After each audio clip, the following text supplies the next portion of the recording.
For antiwar.com, I'm Scott Horton. This is Anti-War Radio.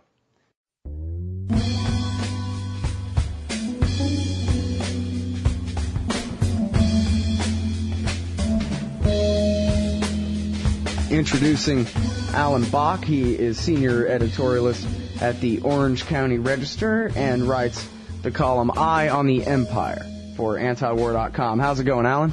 Doing real great, Scott. How are you? I'm doing great. Thanks for joining us on the show. My pleasure. All right, so you got this great article. It's up at antiwar.com/Bock right now. Drug war tragedy in Mexico. And I'm not sure how exactly to approach this. It seems like the general belief among not just the American population, Alan, but especially among the people in media, is that there's just something inherent in the substance being traded that is evil and causes all this violence. And you seem to have a different theory about what causes the violence in the drug trade. What could it possibly be? Well, to start with, there may be some evidence that substances like methamphetamine and PCP are related to people going a little crazy and getting violent. But if you're talking about marijuana, it makes people want to sit around and listen to music and eat brownies. Heroin puts people into something of a stupor. This is not, essentially violent activity.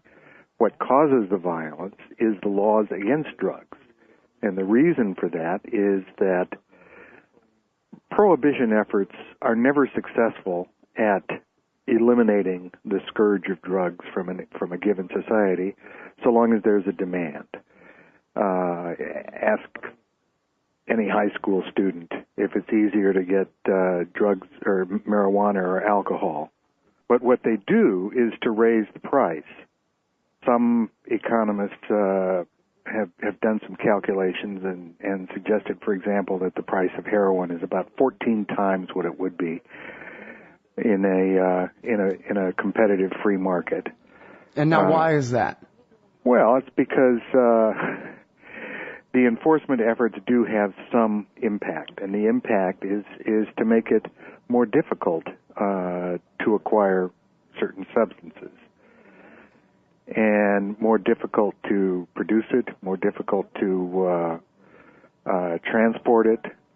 It has to be done clandestinely, and it often is done accompanied by a certain amount of violence. Guys that are transporting it either hide it or carry guns, or you always find guns around a marijuana patch in a national forest. And so what I'm saying is that it's the prohibition that creates most of the harmful social effects. Mm-hmm. The violence, the crime. Crime associated with drugs is usually what economists call revenue-producing crime. Mugging, robbery, burglary, because... and it's the extrajudicial settling of scores, too, right? Everything, all the, if somebody gets ripped off, they can't call 911, they got to handle it themselves. That's right. You don't go... If your supplier has cheated you or shorted you, you don't go and file a demand for a court order. Yeah, occasionally in the News of the Weird, they'll have one of those where the guy's house is robbed and he sends the cops out looking for his plants. Every so often, yeah. Every so often, but no, these are the terminally stupid ones. Right. But the point is that the guys who run the giant cartels, the people who are dealing in mega quantities and incredible amounts of money, I mean, I don't know, I guess it depends on which market we're talking about. If we're talking about, say, for example, the import market from Mexico into California or whatever, people dealing in those kinds of profits in a black market, they've got to have their own private armies. They have to. or they can't do that business. I mean, you have to have a very short time preference and a willingness to cut people's throats to run a major, and as you said, pot smokers just want to eat, potato chips and chill out. But people who are in the business of running the massive quantities and dealing with those quantities of money, they have to really have, some of the most ruthless gangs on earth. Absolutely. So what drug prohibition does is because there are enforcement efforts that increase the cost of doing business, to put it in MBA terms, the profit levels are just enormous. If the street price is 10 times the price that it would be if without prohibition, that means there's all kinds of profits for middlemen. It's a much bigger profit than you'd find, say, running a grocery store, where the profit margin is maybe 2 or 3% if you're lucky.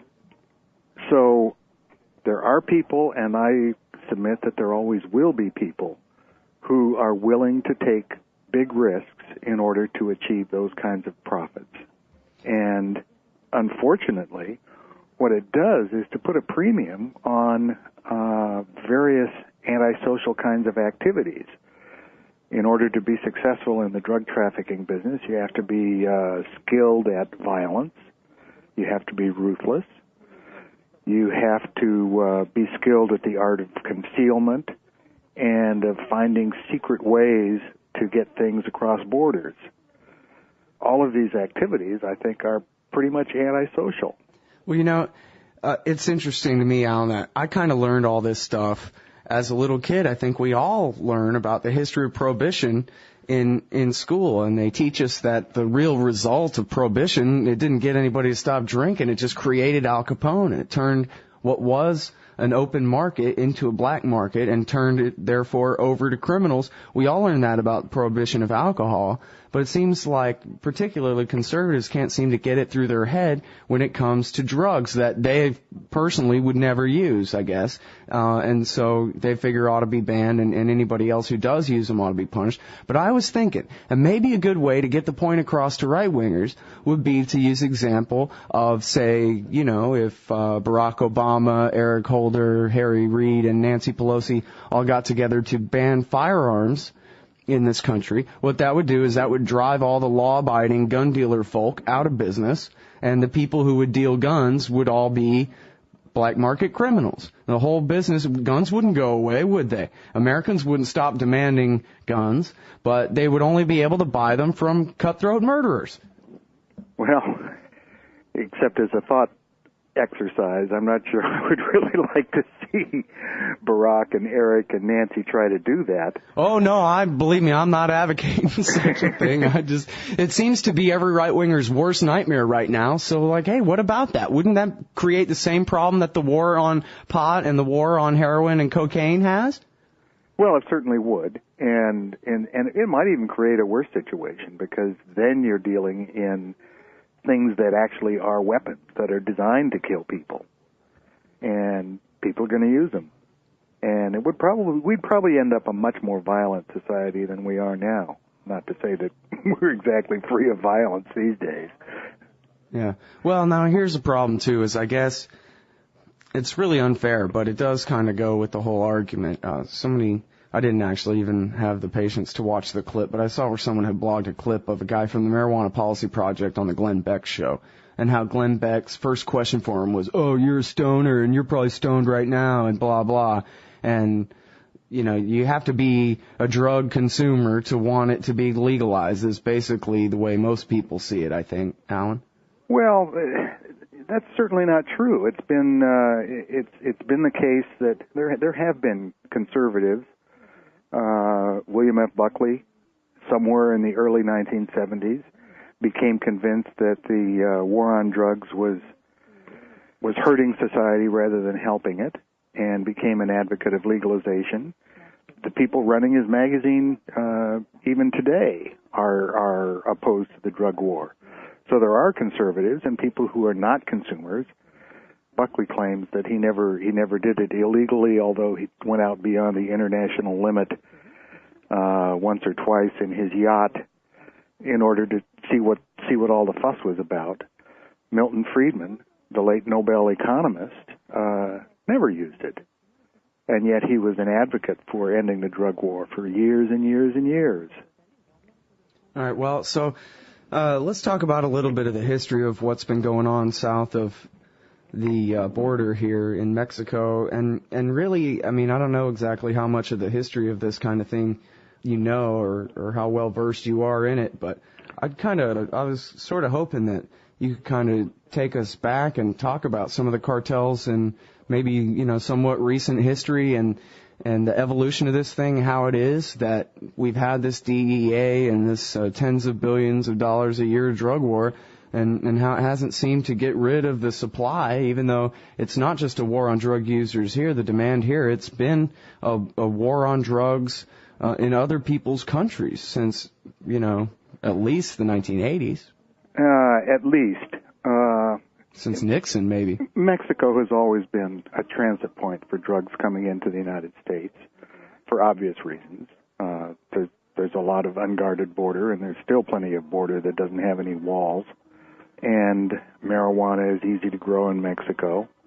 Coca grows in various places in South America, chiefly Colombia these days. And so there have always been these criminal gangs. And, you know, one of the other aspects of the war on drugs that is another, what I think is a social harm, is that because there's so much money and because the traffickers want to protect their businesses, they find it fairly easy to bribe corrupt officials, police officers, police chiefs, and Mexico has never been totally free of corruption anyway, but the escalation of the drug war has increased that corruption pretty exponentially. Now, what's happened recently is that shortly after, about 2 years ago, the Mexican government, sort of urged on by the United States government and subsidized by the United States government, decided, well, you know, this whole atmosphere of corruption and violence surrounding the war on drugs is something we want to get rid of, so we're going to get really serious and crack down. Well, what has almost always happened when you have a crackdown like that is you have a tremendous increase in violence, but somehow or another the drugs get through anyway, and so what you've had since President Calderon in Mexico decided to get real serious, and I will stipulate that he probably was sincere in this effort and really hoped that the end result would be to cut off the heads of the cartels and, you know, end this kind of criminal violence that was afflicting Mexico. But what's happened instead is that the violence has grown. In 2005, more than 1,300 people were killed in drug-related violence, and by 2007 it was over 2,600, and the number is approaching about 5,000. And a lot of these are really gruesome killings, not just rival gangs on a side street somewhere that shoot each other up, but police chiefs getting beheaded and the heads posted on a fence post right across the street from the police station to send a message to the police that you're going to pay a price if you want to shut us down. Well, and this is something that goes back. There was that movie Traffic about the Medellin and the Cali cartel and how the DEA came upon all this great information. They made a big bust against whichever of the cartels it was. And really all they were suckers for the other cartel. And it really doesn't matter. It's just like fighting the insurgency in Iraq and saying, oh, yeah, we just have to, you know, do a couple decapitation strikes and get the leadership. And then they'll go away. I mean, I remember when I was a kid, George Bush Sr. had his war on drugs against all these cartels, and for some reason the cocaine supply just never went away. In fact, Alan, there was an article in the New York Times maybe just a couple of months ago about El Paso and the terrible problem right across the border there. And it's really interesting to read these people basically talking as though they have your understanding of, you know, economically how this works and you know, the predictability of these kinds of consequences. but they don't at all. And they cannot come to the same conclusion as you at all. For some reason, there's a giant, brick in their head that they can't get past. But there it is in the New York Times as they explain, what really precipitated all this recent violence is we really cracked down and destroyed the top leadership of the biggest syndicate around here. And so now all the other smaller syndicates are in open warfare trying to gain the new monopoly on drug distribution outside of town there. And it's just the same story over and over again. And just as in any criminal gang, if you kill the guy that's in charge of it, there's half a dozen to a dozen, subheads or lieutenants or whatever, all of whom think that they ought to be the capo di tutti capi and make the huge money and live in the big mansion, whereas before they may have only been living in a mini mansion.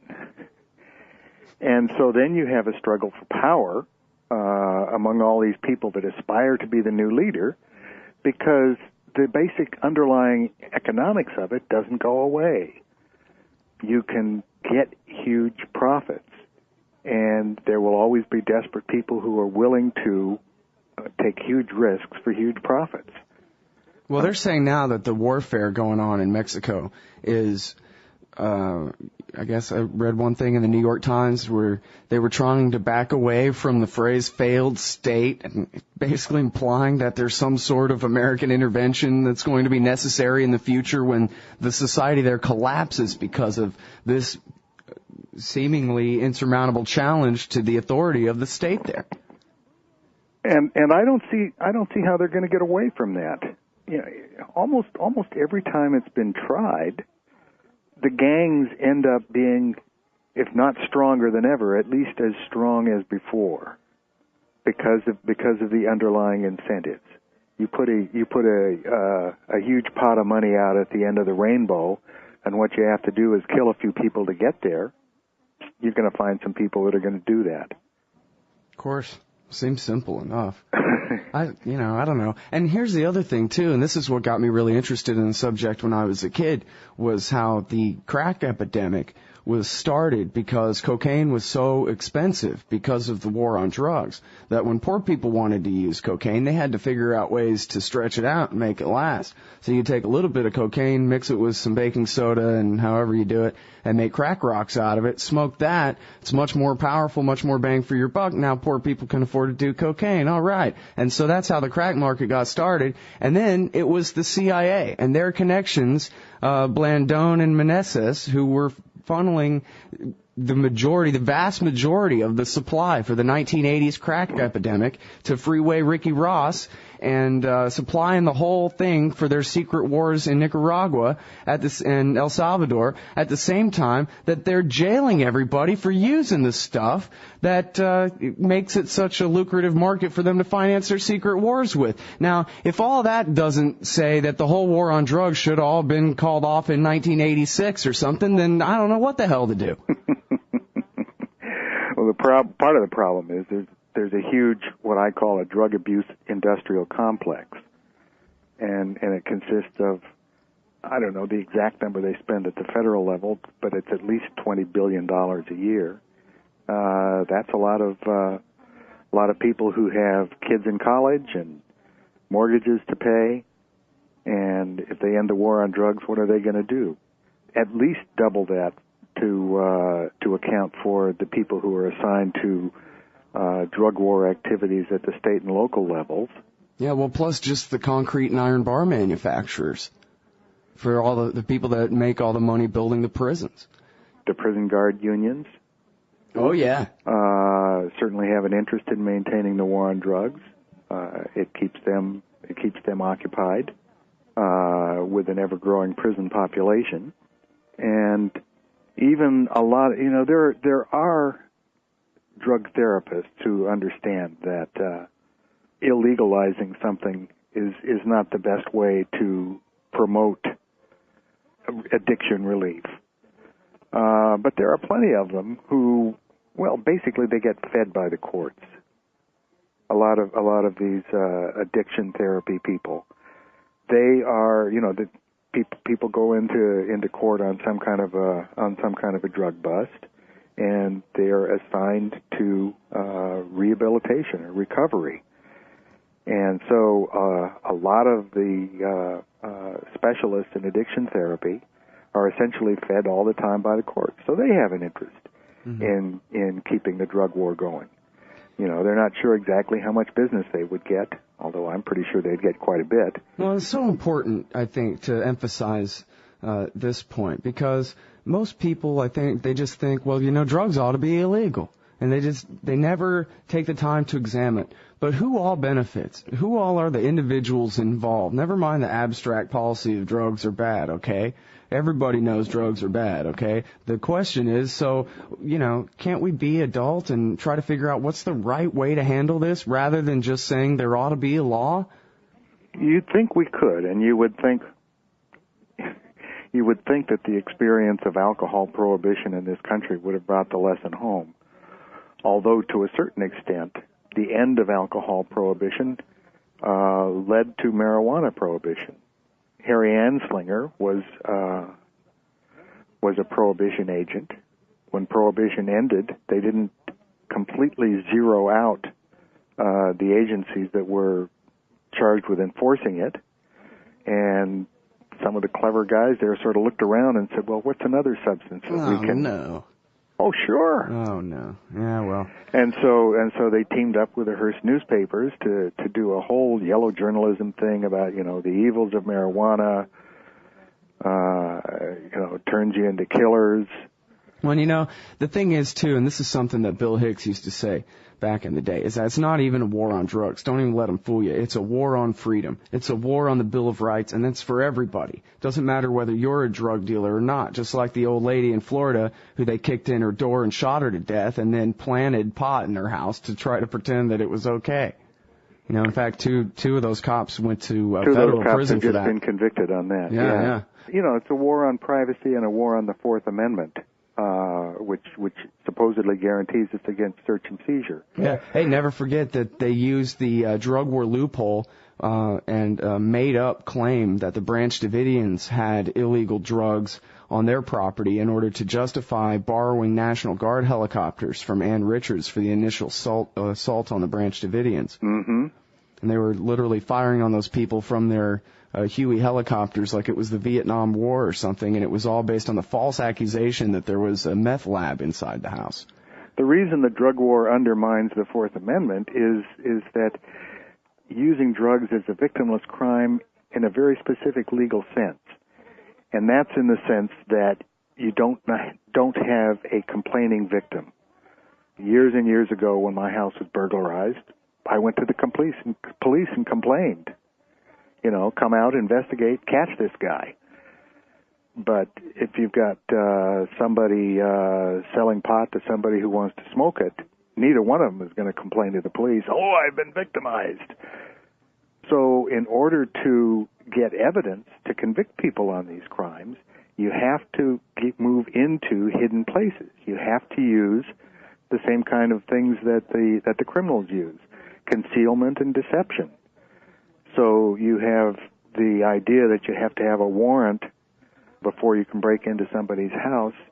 Those protections are progressively weakened the longer we keep the drug war going. Yeah.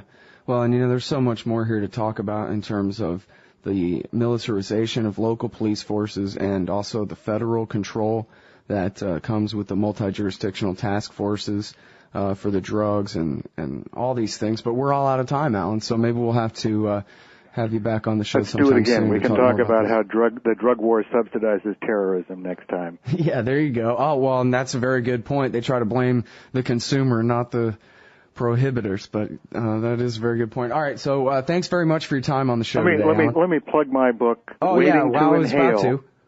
The Politics of Medical Marijuana. I was going to say that. Which is not specifically about this, but about one aspect of the drug war. Right. That's Waiting to Inhale, The Politics of Medical Marijuana. Also, Ambush at Ruby Ridge, great book. And you can find Alan Bock at the Orange County Register and at antiwar.com/Bock. Thanks very much for your time on the show. Oh, and your blog. I'm sorry, what is it? Blog is just at alanbock.com. alanbock.com for the great blog there. All right. Thanks a lot, Alan. Thank you. All right, folks. This is Anti-War Radio. We'll be right back.